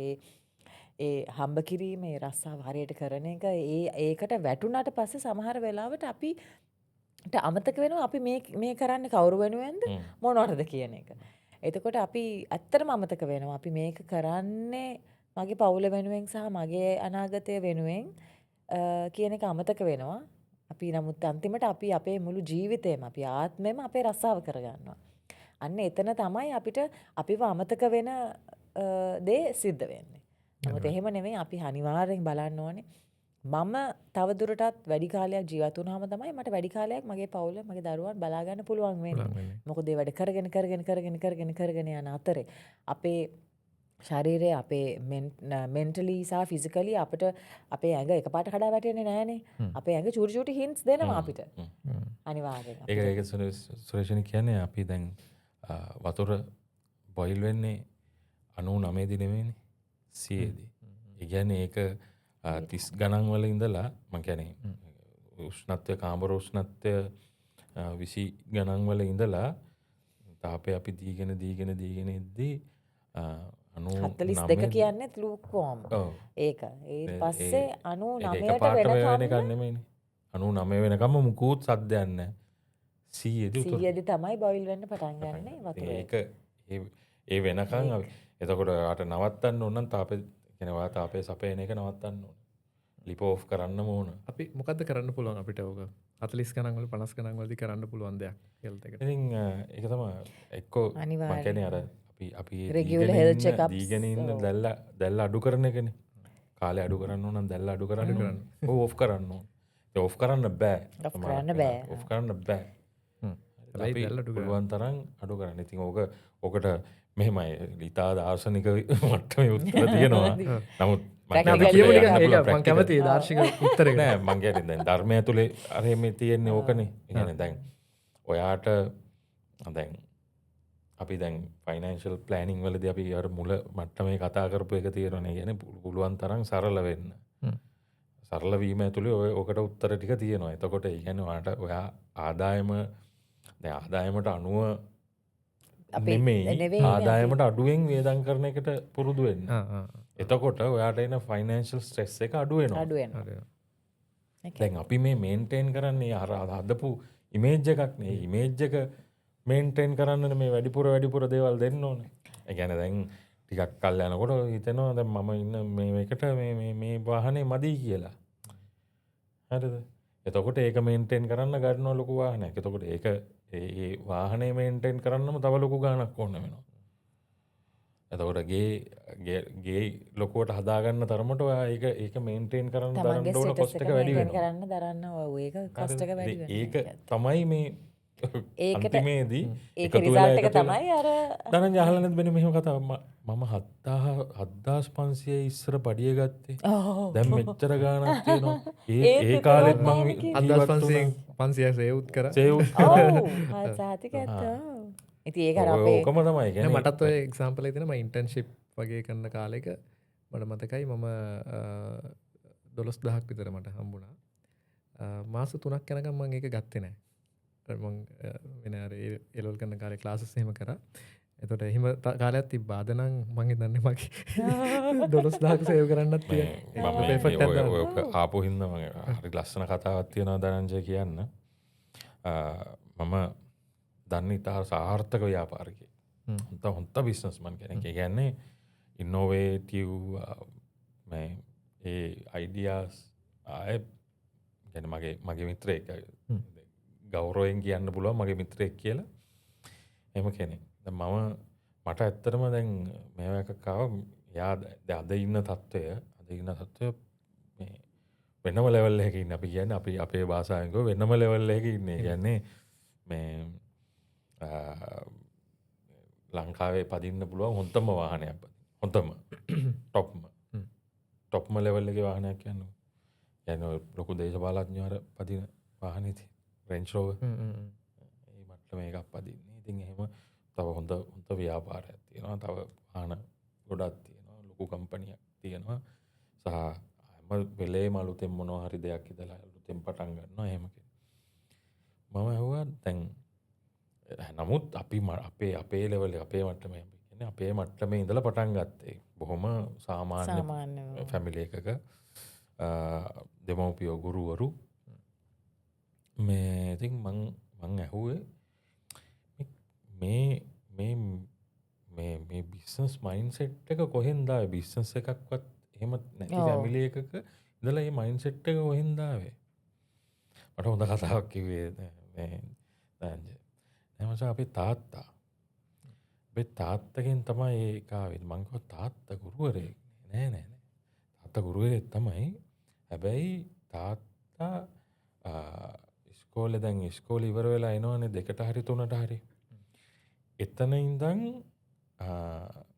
මට මතක විදිහට ඇවිල්ලා ගෙදර ඇවිල්ලා ඊට පස්සේ යනවා ක්ලාස් කරන්න. තාත්තා ක්ලාස් කරන්න යනවා. ක්ලාස් කරලා ආපහු එනකොට මං හිතන්නේ 6-7 වගේ වෙනවා ඇති. ඊට අමතරව ඔය පොඩි සබ් කොන්ට්‍රැක්ට්ස් කරන වැඩක් බිස්නස් එකක් කරලා තියෙනවා. කට්ටිය ධම්මලා ඒ වගේ මේ පොඩි සබ් කොන්ට්‍රැක්ට්ස් කරනවා. ඒකට යනවා 7 ඉඳන් 9 වෙනකන්. ඒ කියන්නේ ඒ වැඩ ටික බලනවා. විශ්වාස කරනවද දනංජය මේ ඒ තාත්තා මේ අවුරුදු මං හිතන්නේ පෙන්ෂන් යනකම්ම පඩිය අල්ලලා නැහැ. එයාගේ සැලරි එක අල්ලලා නැහැ. සම්පූර්ණයෙන්ම ළමයි 3 දෙනෙක්ව නඩත්තු කරලා සාමාන්‍ය ගෙවල් දොරවල්. ඉතින් ඒ කියන්නේ මොකද අන්න අර live below your means ඒකේ ඉතින් සාමාන්‍ය බයික් එකක් පදින්නේ මේ ඒ ඔක්කොම නඩත්තු කරගෙන ඒවා ටික කරගෙන තියෙන්නේ අර දෙවනියට සහ තුන්වෙනි කියන මේ ඉන්කම් දෙකෙන් තමයි එයා කරලා තියෙන්නේ. ඉතින් එයා පෙන්ෂන් යනකොට මං හිතන්නේ ලොකු ගාණක් ඒ කාලේ හැටියට ලොකු ගාණක් කරලා තියෙනවා. ඉතින් එයාට එහෙම වියදම් කරන්න එහෙම අවශ්‍යතාවයකුත් නැහැ. එතකොට මොකද එයා හරිම සිම්පල් ජීවිතයක් ගත කරලා තියෙනවා. දුක් විඳලා නෙමෙයි මං කියන්නේ. yes අපි වැඩ කරනවානේ හැමෝම. සමහර කෙනෙක්ට හිතෙන්න පුළුවන් දුක් විඳිනවා ඇති කියලා. නමුත් එහෙම නෙවෙයිනේ. එයා සාමාන්‍ය ආයේ රස්සාව සාර්ථක කරගෙන ලොකු සතුටින් කරගෙන තියෙනවා. ඉතින් එතකොට මගේ මිත්‍රයා එතකොට එයා මුල ඉඳන් කල්පනා කරලා තියෙන්නේ පඩියක් ගත්තොත් පඩිය වියදම් කරන්න නැතුව කොහොමද මම මගේ වැඩ ටික කරගන්නේ. එතන තමයි ඉන්ස්පිරේෂන් එක යාගේ. මම ඇත්තටම මම කියන්නේ අවුරුදු ගාණක් ගිහිල්ලා මට ඒ සිතුවිල්ලක්වත් අපේ හිතෙන්නේ නැහැ. අවදාවත් හිතන්නවත් බැරි වුණු දෙයක් ඒක. බොහොම පොඩි දෙයක් වෙන්නේ නැති එක. ඔව්. ඒක මේ ඔයා හිතන්න ඒ එක පොඩි ප්‍රක්ටිස් එක යාව ගෙනිච්ච දුර ඒ දැක්කද ඒ තාත්තගෙන් ප්‍රක්ටිස් ආපු එක දේ ගෙනිච්ච නේද? දුර යාව Yes. Very nice. යාද ඉන්න කැනෙ අපි කියන්නේ දැන් අපි කතා කරන මිලියනය බිලියනය ලෙවල් එකක ඉන්නේ ඇබැයි මේ ඒ පොඩි ඉන්ස්පිරේෂන් එක හම්බෙලා තියෙනගේ බොහොම මේ ගුරු තාත්තයි හරි හරි හරිම ලස්සන කතාවක්. නයිස්. අපි මේ අපෝ හෙල්ත එක චෙකප්ස් කියලා තැනකටාවන රයිට් මොනහර තියනද හෙල් චෙකප්ස් ගැන කියන්න ඔගලන්ට?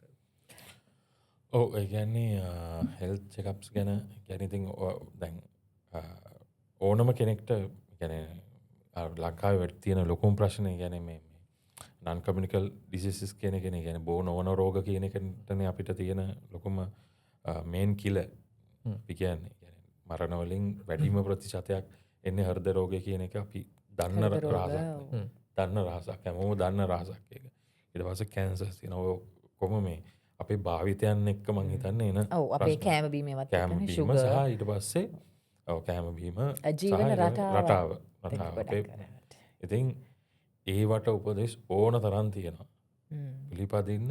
නමුත් ඔයාගේ දැන් ඔයා ඉන්න තත්ත්ේ හොයාගන්න ඉස්සල්ලාම දැන් ඉන්න කොහෙද මෙච්චර කල්හෙම නොකරපු කෙනෙක්නම් මේ දැන් ඉන්න තැන හොයාගන්න එතන ඉදම් පටන් ගන්න එතන ඉදම් පටන් ගන්න මොකද අපිට රිවර්ස් කරන්න බෑනේ සහ තරුණ කෙනෙක් නම් එක බලන්නේ දැම්ම ඉදම්ම ඔයාගේ හැබිට්ස් ටික හදාගෙන යන්න.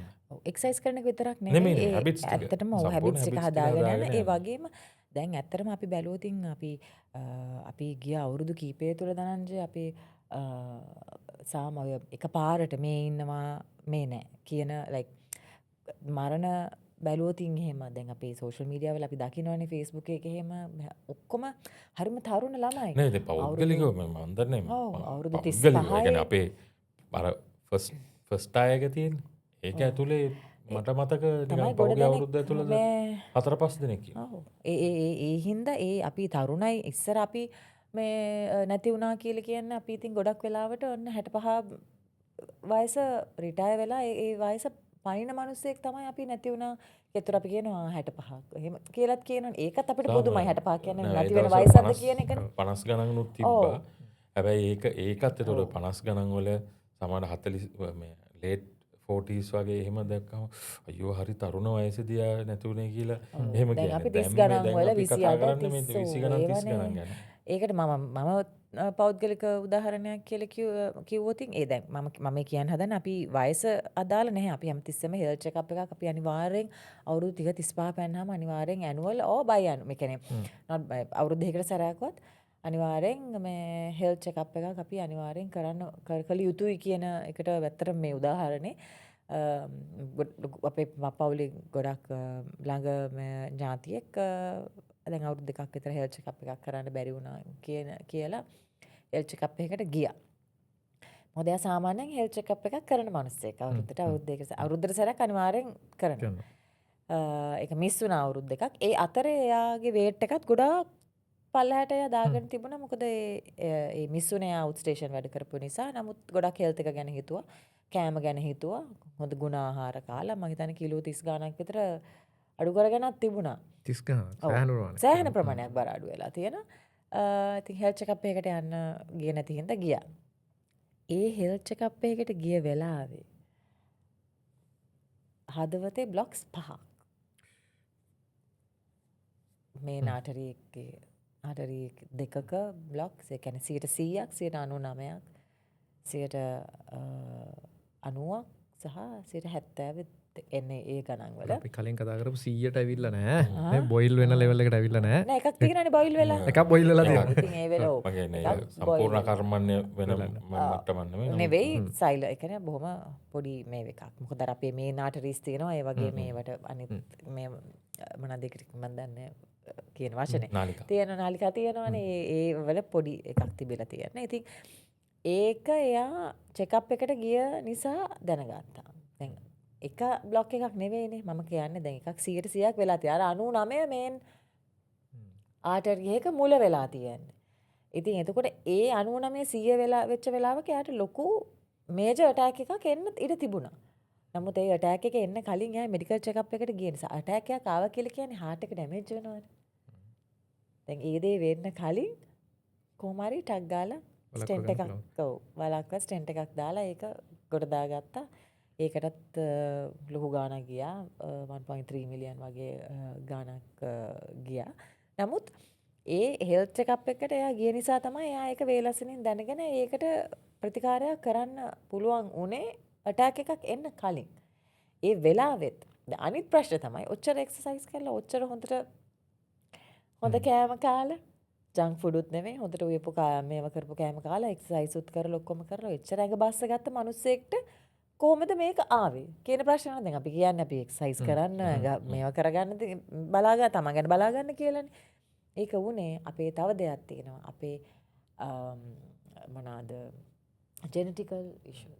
එතකොට අපේ අම්මලා තාත්තලාගෙන් අපිට එන්න තියෙන දේවල්. දැන් මගේ තව යාළුවෙක් ඉන්නවා. එයාට එයාගේ නංගිට කිඩ්නි ඒ දෙන්නටම කිඩ්නි ට්‍රාන්ස්ප්ලාන්ට් කරන්න වුණා බොහොම අඩු වයසෙන්. මොකද අම්මා තාත්තට කිඩ්නි ඉෂුස් තිබ්බ නිසා. ඔයගලන්ට ඇහිලා තියෙන සමහර මෝඩ කතා කියනවා සමහර අය මේ ඔව චෙක් කරන්න නැහැ. ඔය ලෙඩ බැලුවම තමයි ලෙඩ වැඩි වෙන්නේ. වැඩි එහෙම කියනවනේ. ඔව් එහෙම කියනවා. මෝඩ කතාවනේ.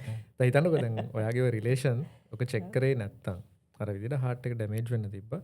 ඊට වඩා අපි හිතන්නේ නැති අවාසනාවන්ත තත්ත්වයක් වෙන්න තත්ත්වයක් එන්න තිබ්බා. ඉතින් මොකද මේ මනුස්සයා දරුවෝ ඉන්න පවුලක් ඉන්න මනුස්සයෙක් නේ. දැන් එයා කියන්නේ දැනජ මේ ඕක පැහැදිලි කරගන්න ලේසිම එක තමයි වට වාහනයක් තියෙනවා නම් වාහනයක් පාවිච්චි කරන කෙනෙක්ට ඔන්න ඔය මේක කියන්නේ ඔය දැන් ඔයිල් ලීක් එකක් පොඩි ලීක් එකක් තියෙනවා. දැන් ඔයා ගණන් ගන්න. හරිද? වාහනේ දුවන්න ගෙවෙනවා. එතකොට ඔය ලීක් එක වැඩි වෙනවා. හරිද? අන්තිමට ඊට වඩා ලොකු දෙයක් කියන්නේ ඔයිල් වාගේ සම්පූර්ණයෙන් ගිහිල්ලා වාහනේ සම්පූර්ණ සීස් වෙලා නවතින මට්ටමට ඇවිල්ලා තමයි කාලෙත් එක්ක. දැන් මගේ නිකන් මම කියන්න මගේ වාහනේ පොඩි මේ බ්‍රේක් වොෂර්ස් වල ලීක් එකක් ඇවිල්ලා තිබ්බා. ඉතින් ඒක මිනිමම් මට්ටමේ තිබ්බේ.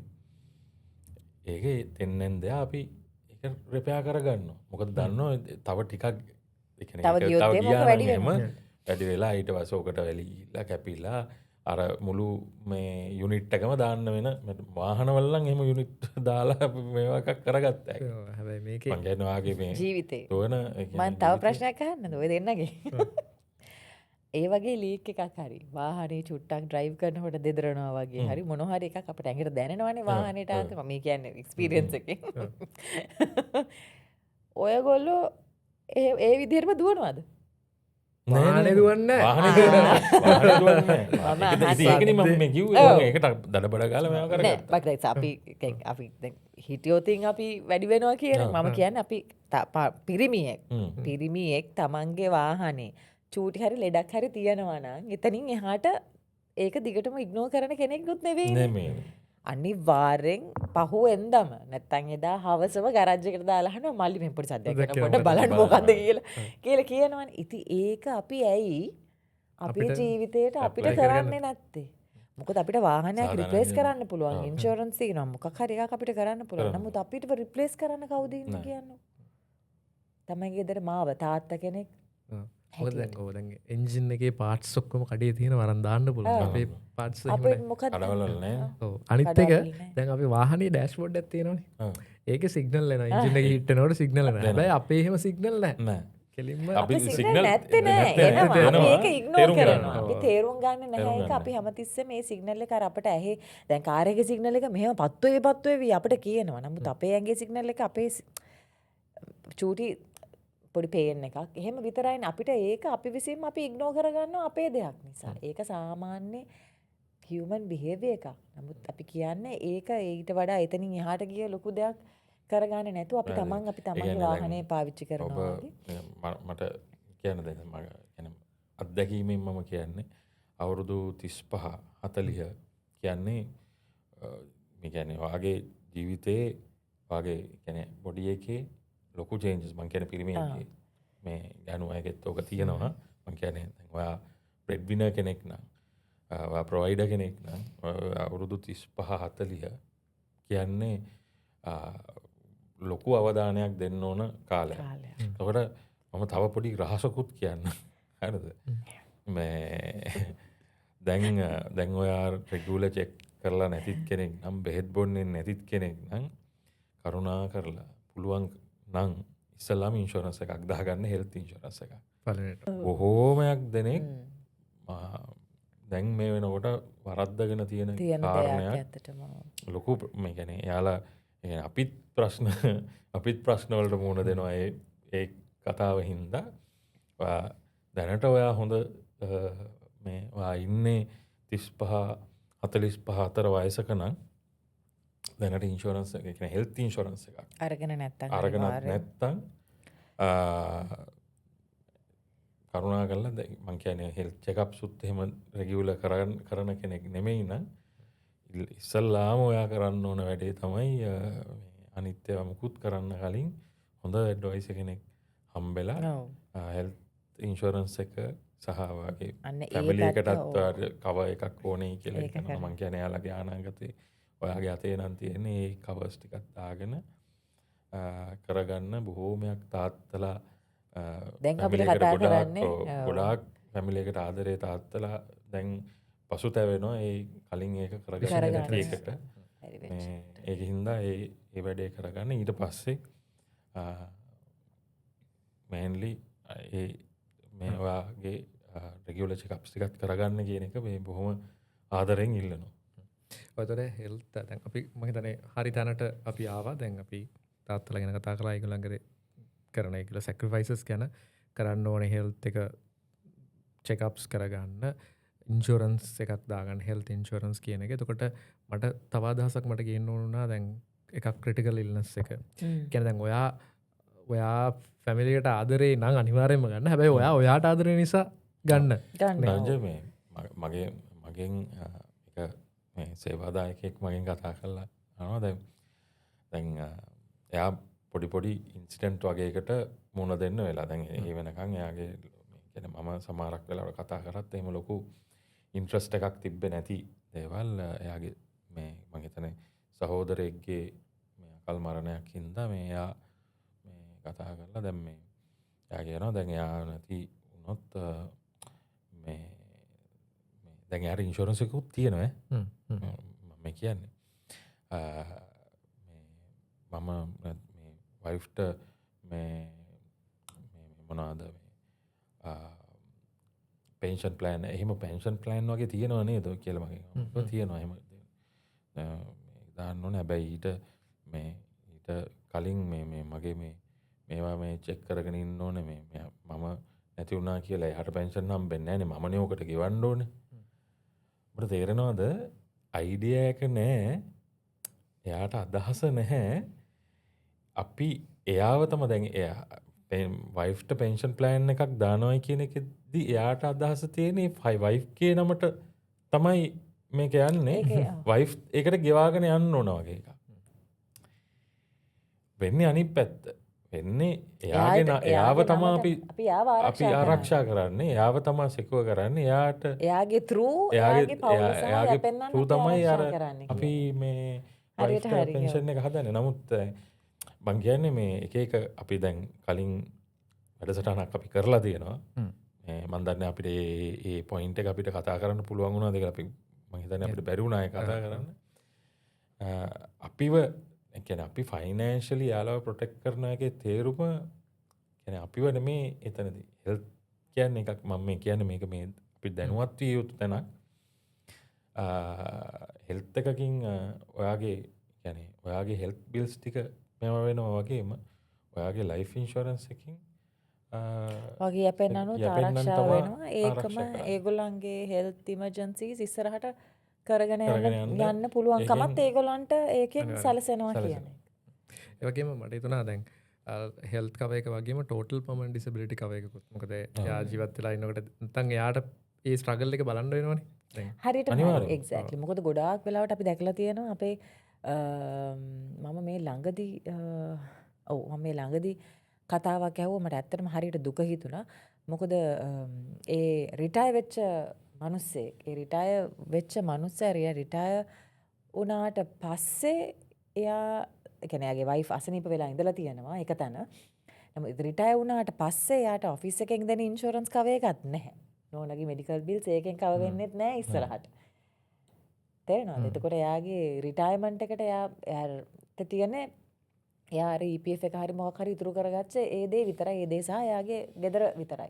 නමුත් ඒ වයිෆ්ට තියෙන ලෙඩේ හැටියට මේ මාසෙට එන ලොකු ගාණක් ටෙස්ට් වලට සහ මෙඩිසින් වලට එයාට වේදම් කරන්න ඕන. එතකොට එයාගේ රිටයර් වුණා කියලා කියන්නේ එයාත් අවුරුදු 60 වගේ ගණන් වල මිනිස්සෙක්නේ. එතකොට එයාගේ හෙල්ත් ඉෂුස් වලටත් එයා ඒ දේවල් වලට වේදම් කරන්න ඕනේ. වයිෆ්ගේ බිල් ටික බලා ගන්නත් ඕනේ. තමන්ගේ කෑම බීම බලා ගන්න ඕනේ. බිල් ගෙවන්න ඕනේ. ඒ සියලුම දේ අර ඉතුරු වෙලා තිබ්බ චූටි ප්‍රමාණයෙන් පමණයි එයාට හම්බ වෙන්නේ.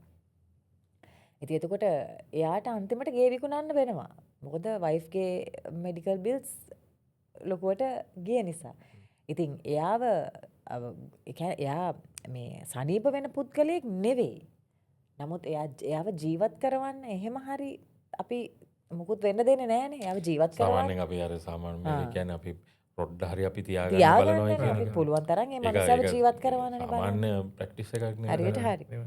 ඒ කියන්නේ කොච්චර වියදම් ගියත් මේවා කරත් ඉන්නේ අම්මා තාත්තා නම් නැත්තම් තමන්ගේ බිරිඳ නම් අපි කොයි වෙලාවකත් මේ පුළුවන් උපරිම දේ කරන්න මගෙන් අරන් හරි කමන්නේ කමන්නේ දෙන්න කියලා අපි මේක විකුණලා හරි මේක කරමු කියන මට්ටමේනේ අපි ඉන්නේ. කියන්නේ. ඉතින් ඒතොර මේ මනුස්සයා ගේත් විකුණලා ඉන්න තැනකුත් නැහැ. චූටි රිටයර් මේ රෙන්ට් එකට තැනකට ගිහිල්ලා අන්තිමට අවුරුදු 5ක් විතර එහෙම බොහොම අමාරුවෙන් දැන් 70 ගානක මනුස්සයෙක්. අවුරුදු 5ක් එයා ඒ දේවල් කරලා වයිෆ් නැති වුණා. නැති වුණාට පස්සේ එතෙමට එයාට එයාගේ පෙන්ෂන් එකක් නැහැ. ගේත් නැහැ. රෙන්ට් එකට පොඩි තැනකට එයා ඉන්නේ. ඉතින් යාට 70 වෙලා එයාට රිටයර් වෙන්න විදිහක් නැහැ. එයා තව මොකක් හරි රස්සාවක් කරන්න ඕනේ. එයා මැරෙනකන් ජීවත් වෙන්න. කනගාටුදායක තත්ත්වයක්. තාමත් කනගාටුදායක තත්ත්වයක්. ඉතින් අන්න ඒ දේවල් අපි කවදාවත් දැන් මේ මනුස්සය කවදාවත් හිතුවේ නෑනේ රන්දුරු දනංජ එයාට එහෙම දෙයක් වෙයි කියලා කවදාවත් හිතපු මනුස්සය හිතන්නේ. අපි කවදාවත් හිතන්නේ නෑනේ එහෙම දෙයක්. නමුත් ඒක කාට කොයි වෙලාවෙ වෙයිද කියලා අපි දන්නේ නෑ. නමුත් එහෙම දෙයක් වුණත් අපිට කරදරයක් නැතුව අපිට ප්‍රශ්නයක් නැතුව ඒ කියන්නේ ඒ ස්ට්‍රෙස් එක අපේ ඔළුවේ නෑ. ඒක අපි පාස් කරලා තියන්නේ. ඒකට පිළියම් තියෙනවා. ඒක තියෙද්දි අපි ගන්න නැහැ කියලා කියන්නේ ඇත්තටම මෝඩකමක් මොනවද දන්න විදිහ. විශේෂයෙන් තමන්ගේ හෙල්ත් එක පිළිබඳ දේ නම් ඒ ගැන හිතන්නේ නැහැ කියලා කියන්නේ ඇත්තටම කනගාටුයි. ඉතින් නේද තාත්තා කෙනෙක් දැනට එයා ගැන හිතලා නැත්තම් හිතන්න පටන් ගන්න නේ. අනිවාර්යෙන් හිතන්න පටන් ගන්න. මේ ඉන්ෂුරන්ස් එක කියන්නේ choice එකක් නේ තනංජේ. ඒක ඔයාගේ choice එකක්. ඉතින් ඔයා මේ කියන්නේ අඩුම තරම කතා කරලා හරි බලන්න. මොනවද? හරියටම අඩුම හරි. තරම කතා කරලා. ගොඩක් සුරේෂ්නිත් කලින් වීඩියෝ එක කිව්වා. ඒකට මේ ඔපචුනිටි එක දෙන්න කතා කරලා opportunity එක දෙන්න කතා කරලා බලන්න. ඒ කියන දේවල් වල ඒ කියන්නේ ඒක ලොජිකල් නම් හරිද? බොහොමයක් අය මේ දැනුවත් අය ඔයා මේ කියන දේ ලොජිකල්ද කියලා බලන්න. මේකේ ගතයුත්තක් තියෙනවද කියලා බලන්න. එහෙම හිතෙනවා නම් ඔයාට ඒ choice එක ගන්න පුළුවන්. එතකොට ඔයාට ඒකේ මේ ප්‍රතිලාභ අනිවාර්යෙන්ම හම්බ ගන්න වෙනවා. පුළුවන්. මොකද මේ අපි සිය ගාන මම හිතන්නේ සෑහෙන ප්‍රමාණයක් අපි දීලා තියෙන හින්දා අපි දන්නවා මේක. ඊට පස්සේ එහෙම නැත්තම් ඉතින් ඔබ නෝමල් කරගෙන පුළුවන් තරම් පරිස්සම් වෙලා පරිස්සම් වෙන්න කියලා තමයි අපිට කියන්න තියෙන්නේ. පරිස්සම් මොනවා හරි ඒ කියන්නේ ඉන්වෙස්ට්මන්ට්ස් හරි මොනවා හරි ඒක කරගෙන ඔයාට අන්තිමේදී ඉතින් සතුටින් ජීවත් වෙන්න බලන්න නේද? අනිවාර්යෙන්. ඒක තමයි. ඒ නිසා දැන් ඔය තව මට කියපු කතාව මට මතක් වුණා. දැන් ඔය කතා කරාම කියනවා වෙලාව නැහැ මේක කතා කරන්න කියලා. නේ ඉතින් ඇත්තටම මේක ප්‍රයොරිටි එකක්. ඔයා ගැන කතා කරන්න වෙලාවක් මේ ඇඩ්වයිස් ඇඩ්වයිස් කෙනෙක් අප්‍රෝච් කරන්න. ඉතින් ඒකට වෙලාවක් හදාගන්න. මොකද ඔයා ඇත්තටම ලොකු වෙලාවක් කම්පැනි වෙනුවෙන් නේද පැයටක් වෙන්න පුළුවන්. you're replaceable no. you're replaceable. you're replaceable. අද ඔයාට අසනීපයක් කියලා ඔයා ගියොත් ඊළඟ සැරේ HR එකෙන් තව එක්කෙනෙක්ව ඉන්ටර්විව් කරලා සතියකින් දෙකකින් තව එක්කෙනෙක්ව ගන්නවා. දාන්න පුළුවන්. එතනින් එහාට ඔයාගේ නැති වැඩක් නැහැ කම්පැනි. ඔව් ඒ කියන්නේ රිප්ලේස්මන්ට් එක පොඩ්ඩක් ඩිෆිකල්ට් කරන්න පුළුවන්. බට් ඒ වුණත් කොහොමවත් ඔයා රිප්ලේස් you're replaceable. yes. ඒ නිසා ඒකට ටයිම් එකක් දීලා පොඩ්ඩක් ඒ ඩිස්කෂන් එක දැන් කිව්වා වගේ කතා කරලා බලන්න සෙන්ස් එකක් තියෙනවද කියලා. සාමාන්‍යයෙන් දැන් ඔය ලොකු හිතන්නකෝ දැන් ඔය ලොකු කම්පැනිස් yes ෆවුන්ඩර් නැතිවුණ හම බිස්නස් වැටෙනවා ෆවුන්ඩ බේස් එහෙම බිස්නස් ඒකටත් කරන්න දේවල් තියෙනවා. ඒකත් කරන්න දේවල් නමුත් ගොඩක් කලාවට මං කියන බිස්නස් එකක් නමුත් ලොකු කම්පනි එකක් මං කියන රිස් කතාව කොපරේට් වල හරි කියන්නේ CEOස්ලා නැතිවුණු කම්පනි තියෙනවා ගානක්වත් නැතුව ඊට වැඩිය හොඳට දුවනවා. ඒකයි සාමාන්‍ය CEO කෙනෙක්ගේ විෂන් එක එහෙම නැත්නම් එයාගේ රෙස්පොන්සිබිලිටි එක අවුරුදු එයාගේ තීරණ බලපානවා කියන අවුරුදු 20කට 30කට එහෙම. නමුත් ඉතින් එහෙම මේ නැතුව එහෙම ප්‍රශ්නයක් නැතුව වැඩ යනවා එහෙම. නමුත් ඉතින් ෆැමිලි එකකට රිප්ලේස්මන්ට් එකක් නැහැ. ඒක හින්දා ඒ තීරණේ අනිවාර්යෙන් හිතන්න කියලා තමයි. හොඳට හිතලා බලලා හොයලා බලලා මේ ඒ තීරණ ගන්න එක තමයි හොඳ දේ කියන එක තමයි අපි මේ නුවණක්කාර තීරණය. ඉතින් අපි ආයි දවසක මේ වගේ කතාවක් දාමු. කතාවක් දාමු. මගේ බෙල්ල රිදුනා මේ දෙන්න දිහා වෙන අපේ ටීම් එකට කියමු වෙන කැමරා ඇන්ගල් එකක් අපිට දෙන්න කියලා නේ එක්කෝ සුරේෂ් නීම එක පැත්තකට දාන්න කියලා නේ. ඉතින් අපි ආයි දවසක මේ වගේ කොන්වර්සේෂන් එකක් කරමු. අපි බලාපොරොත්තු වෙන මේක බලලා චේන්ජ් එකක් වෙයි කියලා නේ. 100ක් වෙනස් වුණොත් ඒ කියන්නේ ලක්ෂ 2ක් වෙනස් වෙලා ලංකාවේ. ඒක කොහොමත් ලොකු වෙනසක් ඇති කරන්න නම් 100ක 2ක වෙනසක් තමයි දශම ගානක වෙනසක් ඕනේ. ඒකෙන් වෙන ඉම්පැක්ට් එක ගොඩක් 0.1% නේ. 0.1. I know the book දශම you're talking about. එහෙම වුණොත් ලොකු වෙනස්කම් වෙන්න පටන් ගන්නවා සමාජයක වුණත්. ඒක තමයි ඒක ගැන ගොඩාක් දැනුවත් මිනිස්සුම කියන කතාව. ඒකින්ද ඉතින් අපි අපේ දායකත්වය අපේ මේ දැනුවත් කිරීම අපි දිගට කරගෙන යන් ඉතින් නේද? අපි දිගටම කරගෙන යමු. අපි ඉන්නවා උදව් කරන්න. ඒ උදව්ව ගන්න එක ඔබගේ වගකීම. ඔබගේ වැඩක්. ඕකේ එහෙනම් ජය වේවා. දෙනවත් විශ් කරනවා MDRට achieve කරලා දෙන්න. නමුත් තව තියෙනවා වැඩ කරගන්න. මේ දේවල් කරගන්න ලැබෙන්න කියලා ප්‍රාර්ථනා කරනවා. thank you. එහෙනම් අපි හම්බෙමු ජනවාරි මාසේ. බොහොම ස්තුතියි. ජය වේවා.